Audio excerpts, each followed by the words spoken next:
এই আমার বাসায় গিয়ে তাড়াতাড়ি বাজার করে দিয়ে আয়, যা। ম্যাডাম আপনার প্রতিদিন তো আপনার বাসায় বাজার করে দিই। আজকে ম্যাডাম আমার একটু ছাড় দিয়ে দেন। এই 1.5 কিলোমিটার রাস্তা হেঁটে যেতে হবে ম্যাডাম। আজকে আমার শরীরটা ভালো না ম্যাডাম। কি ছোট লোকের বাচ্চা, তোর এত বড় সাহস কি করে হয় তুই আমার মুখে মুখে কথা বলতেছিস? ম্যাডাম আমার চশমাটা একটু দেন না ম্যাডাম, আমি চোখে খোলা দেখতেছি ম্যাডাম। আমার কথা ভালো করে শুনে রাখ, চশমাটা উঠায়া আমার বাসায় গিয়ে বাজার করে রেখে আসবি। যদি না করিস তাহলে তোকে আমি চাকরি থেকে না একদম বের করে দিব, বলে দিলাম। আমার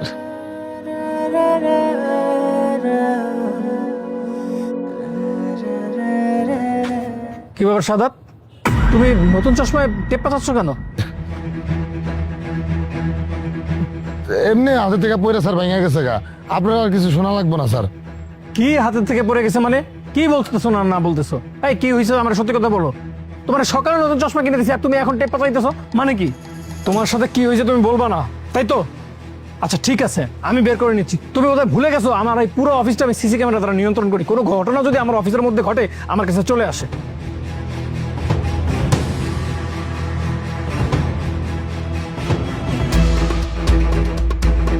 মাই গুডনেস, সাদাত তোমার সাথে এত বড় একটা ঘটনা ঘটে গেল আর তুমি আমাকে জানালে না? স্যার ওই আপনি তো সব কিছু দেখছেন স্যার, আমি আর কি বলবো কোন। ওই ম্যাডামে আমার লগে প্রায় সময় এরকম করে, তার বাসার কাজের লেগে আমারে পাঠায়। আমি সবসময় যা যতটুকু পারি করে দিই, কিন্তু আজকে আমার শরীরটা ভালো লাগতেছে না। আমি ম্যাডামরে কইছি, ম্যাডাম তাই আমার কি করছে এটা তো আপনি দেখলেনি। পরে আমার চশমাটা সে ফেলা দিয়ে ভাঙা ফেলাইছে। তুমি আমাকে বলতে পারতা, তাহলে তুমি আমাকে বলো নাই কেন? স্যার কিভাবে জানাই কোন, আমার এই ইনকামের টাকা দিয়ে আমার সংসার চলে। গ্রামে বাবা মারে টাকা পাঠাইতে হয়। স্যার আমারে ম্যাডাম হুমকি দামকি দিছে, আমি যদি আপনারে বলি তাহলে সে আমার চাকরি রাখবে না, আমার এই চাকরি থেকে তারা দিবে। স্যার ভয় বলো নাই মানে?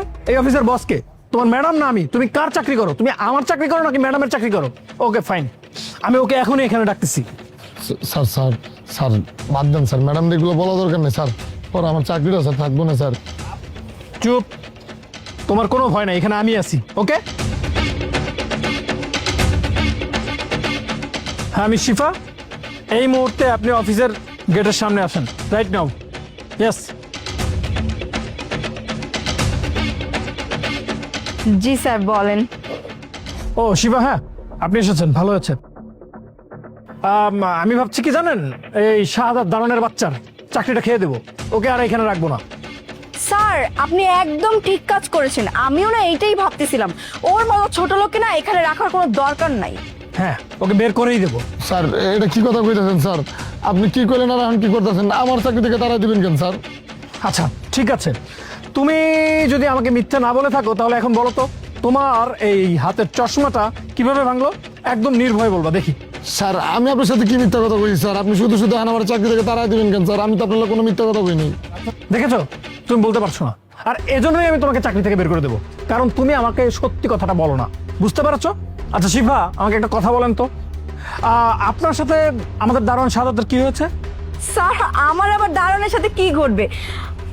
কিছুই ঘটেনি। ও আচ্ছা, তার মানে শাহাদাতের সাথে আপনার কিছুই ঘটেনি। আচ্ছা আমাকে তাহলে বলো তো, শাহাদাতের চশমাটা কিভাবে ভাঙলো? না স্যার, আপনি এটা কি বলতেছেন? ওর চশমা কেন আমার দ্বারা ভাঙবে? ওকে ফাইন, তাহলে আমি দেখছি।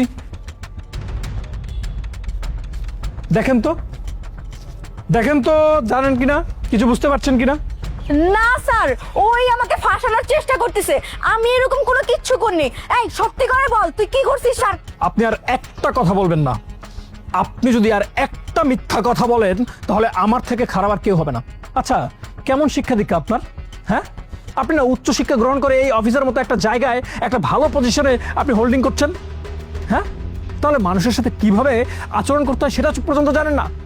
সাধারণ একজন সাধারণ দারোয়ান, আপনি দারোয়ানকে স্নেহ করবেন, আপনি তাকে সম্মান করবেন, প্রয়োজনে তাকে আপনি বকশিস দিবেন। তা না করে আপনি ওর সাথে খারাপ আচরণ করলেন, ওর চশমাটা ভেঙে দিলেন। এই আচ্ছা, শাহাদাতের কাজ কি? আপনার পিজা এনে দেওয়া? শাহাদাতের কাজ কি আপনার বাসার লন্ড্রির জামা কাপড় ঠিকমতো হয়েছে কিনা আয়রন সেটা এনে দেওয়া? নাকি আপনার পার্সোনাল কাজ করা? এগুলো কি শাহাদাতের কাজের মধ্যে পড়ে? নাকি শাহাদাত আমার অফিসে গেট টেক কেয়ার করবে? কোনটা? সাদার কাজ কোনটা? ছি, ভাবতে লজ্জা লাগছে। আপনাকে মানুষ হিসেবে গণ্য করতে এখন আমার লজ্জা করছে। আপনার মতো এরকম ছোট লোক, অশিক্ষিত মানুষের সাথে আমি আর কন্টিনিউ করতে পারছি না। আমি আপনার মতো এমপ্লয়ি আমার অফিসে চাই না, কারণ আপনার মতো এমপ্লয়ি আমার অফিসে থাকলে আমার অফিসের পরিবেশ নষ্ট হবে এবং আপনাকে দেখে অন্যরা শিক্ষা গ্রহণ করবে এবং তারাও ছোট কর্মকর্তাদের সাথে বাজে আচরণ করবে। কিন্তু না, আমি সেটা হতে দিতে পারি না। আমি আপনাকে আমার অফিসে আর এক মুহূর্ত রাখতে চাই না। সো আপনি এই মুহূর্তে আমার অফিস থেকে বের হয়ে যাবেন এবং আমি কোনোদিন আপনাকে আমার চোখের সামনে দেখতে চাই না। সো প্লিজ এখনই এই মুহূর্তে আমার অফিস থেকে বের হয়ে যান। I say get out. Sir sir sir please আপনি এরকমটা করবেন না স্যার। আমার না এই চাকরিটা খুব প্রয়োজন স্যার। আপনি তো জানেন স্যার, আমার পরিবারের আমি একমাত্র ইনকাম করি স্যার। আমার যদি এই চাকরিটা চলে যায় তাহলে আমি কি করবো স্যার? প্লিজ প্লিজ স্যার আপনি এরকমটা করেন না স্যার। এই জিনিসটা আপনার মাথায় রাখা উচিত ছিল যে আপনার এই চাকরিটা প্রয়োজন। আপনি যেরকম একজন ছোট কর্মকর্তার সাথে বাজে আচরণ করেছেন, তাকে অপমান করে কথা বলেছেন, তাই আমি প্রয়োজন মনে করছি যে আপনার মতো এমপ্লয়িকে আমার এখানে রাখার কোনো দরকার নেই এবং উচিত মনে করছি না। আপনাকে মনে করতে হবে অফিসের আপনার থেকেও বড় কর্মকর্তা আছে। সো প্লিজ আপনি এখন এই মুহূর্তে চলে যান, নাহলে আমি আপনাকে এমনভাবে অপমান করবো যে আপনি কোথাও মুখ দেখাতে পারবেন না। রাইট নাও আপনি এই মুহূর্তে আমার অফিসের সামনে থেকে চলে যাবেন। সো আমি আর আপনাকে দেখতে চাচ্ছি না। প্লিজ লিভ নাও। শাদাব, এরপরে যদি আপনার সাথে কেউ খারাপ আচরণ করে সরাসরি আমাকে গিয়ে কমপ্লেন করবেন। আর হ্যাঁ, কখনো দ্বিধাবোধ করবেন না। আর আপনার চশমাটা ভেঙে গেছে, আমি আপনার চশমার জন্য আবার টাকা দিয়ে দেবো, নতুন একটা চশমা কিনে নেবেন। ভালোভাবে ডিউটি করুন, ঠিক আছে? জি স্যার, আসসালামু আলাইকুম। ওয়ালাইকুম আসসালাম।